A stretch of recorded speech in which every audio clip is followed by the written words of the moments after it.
సభలకు అందరికీ నమస్కారము. నేనేమనుకుంటున్నా అంటే వాళ్ళు మమ్మల్ని ఏం చేద్దాం అనుకుంటారో తెలియదు. మేము నామినేషన్ వేసిన రోజు నుంచి బెదిరించడం జరిగింది, పంచాయతీలు రావడం జరిగింది, కొట్టడానికి రావడం జరిగింది, మమ్మల్ని ఫాలో అవడం జరిగింది. మేము ఏం చేస్తున్నాం అనేది జరుగుతుంది. వారు ప్రజలే మమ్మల్ని గెలిపించారు.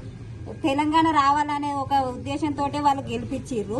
కాంగ్రెస్ ఉందా అనుకొని ఇప్పుడు వాళ్ళు సాగిద్దామనుకో, వాళ్ళు రాని పోని ఎవరు వద్దంటలేరు. వాళ్ళని గెలిచిన కాంచేది తెల్లారు నైటు ఎవరెటు పోతురు, ఎవరేం చేస్తుర్రు అని మమ్మల్ని ఫాలో అవడం, ఏడైతే పంచాయతీ వస్తుందో అని చూసుకోవడము.